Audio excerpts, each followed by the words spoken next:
Hi friends, welcome back to మనసావా టీవీకి అయితే సుస్వాగతం. అయితే ఈరోజు మరి చెప్పే టాపిక్ ఏంటంటే మరి ఖచ్చితంగా RR versus Punjab very very interesting మ్యాచ్గా మనం చెప్పాలి.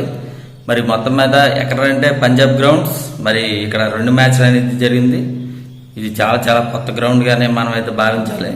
కానీ ఒకటి నేను చెప్తుంది ఏంటంటే ఇక్కడ ఈ గ్రౌండ్ పరిస్థితి ఎలాగుందంటే ఈ 2 మ్యాచ్లు కూడా భిన్నంగా అయితే ఉంది. ఒకటైతే ఎవరి టాస్క్ వాళ్ళైతే ఫీలింగ్ అనేది ఎంచుకున్నారు, 2 కూడా మ్యాచ్లు కూడా ఫీలింగ్ అనేది ఎంచుకున్నారు. మరి కానీ 190 కానీ వచ్చినా సరే ఒకసారి అయితే విజయం అనేది సాధించారు, ఒకసారి అయితే విజయం అనేది సాధించలేకపోయారు. మరి ఇక్కడైతే 50-50% మాత్రం ఉంది.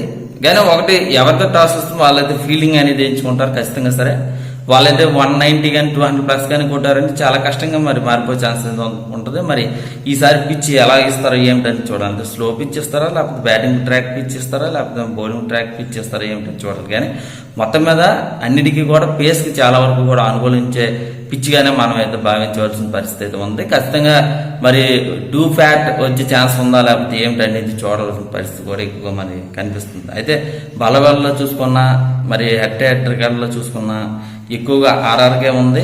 మరి ఆర్ఆర్ మరి 10 మ్యాచ్లో చూసుకుంటా 6 మ్యాచ్లు అనేది ఆర్ఆర్కి గెలిస్తే ఆ 4 మ్యాచ్లకి పరిమితమైంది పంజాబ్. మరి ఇప్పుడు పరిస్థితి ఎలాగుంది ఏమిటి అనేది చూసుకున్నా, హెడ్ చూసుకున్నా ఆర్ఆర్ అయితే బ్యాటింగ్ డెప్త్ లేకపోవడం అనేది కొంచెం వీక్నెస్గానే ఉందని చెప్పొచ్చు. కానీ ఒకటి టోటల్లో చూసుకున్నా బ్యాటింగ్లో కానీ బౌలింగ్లో కానీ చాలా ఎక్సలెంట్గా మరి అయితే ఉంది.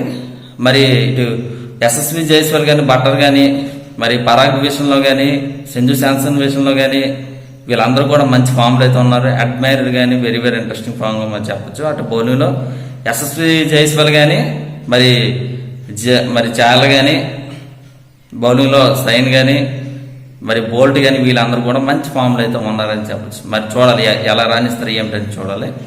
అయితే ఇక్కడ పంజాబ్ విషయంలో చూసుకున్నా జానీ బైస్టన్ కానీ, ధావన్ కానీ వీళ్ళందరూ కూడా మంచి ఫామ్లో అయితే ఉన్నారు. మరి అయితే శామ్ కరణ్ కానీ, రాజు కానీ మొన్న అయితే విజృంభించారనేది మనం చెప్పాలి. మరి అటు బౌలింగ్లో చూసుకున్న రబాడా కానీ, మరి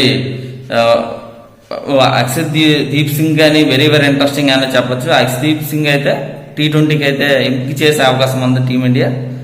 మరి టోటల్లో చూసుకున్నా మరి మంచి ఫామ్లో అయితే పంజాబ్ కూడా ఉన్నారు. కానీ ఒకటి పంజాబ్ అయితే నిడకలు లేని తనం అనేది ఉంది. ఒక్కొక్క మ్యాచ్ అనేది రాణిస్తున్నారు జట్టు, ఒక్కొక్క మ్యాచ్ అనేది ఫెయిల్ అవుతూ ఉన్నారు. స్థిరంగా ఉంటే చాలా మంది. మరి మ్యాచ్లో బలబాగా చూసుకుని ఎక్కువ భారం ఆర్ఆర్కే ఉంది. గెలుపు మాత్రం ఆర్ఆర్కే ఎక్కువ ఛాన్స్ అనేది ఉంది. ఇక్కడ పంజాబ్ హోమ్ గ్రౌండ్ అయినా ఎక్కువ, ఇక్కడ హోమ్ గ్రౌండ్లో మాత్రం మరి పంజాబ్కే మరి ఈ ఛాన్స్ అనేది చాలా తక్కువ అయితే ఉంది. మరి అడ్వాంటేజ్ యూజ్ చేసుకుంటారు లేకపోతే చూడాలి పరిస్థితి ఉంది. మరి ఆర్ఆర్ గెలిచే ఛాన్స్ ఉంది, ఎక్కువ ఛాన్స్ ఉంది. మరి ఎవరు గెలుస్తారు ఏమిటో చూడాలి. మరి ఇది ఫ్రెండ్స్, ఇంకా మా ఛానల్ ఇంకా సబ్స్క్రైబ్ చేయకపోతే వెంటనే మరి సబ్స్క్రైబ్ మాత్రం మర్చిపోకండి. బాయ్.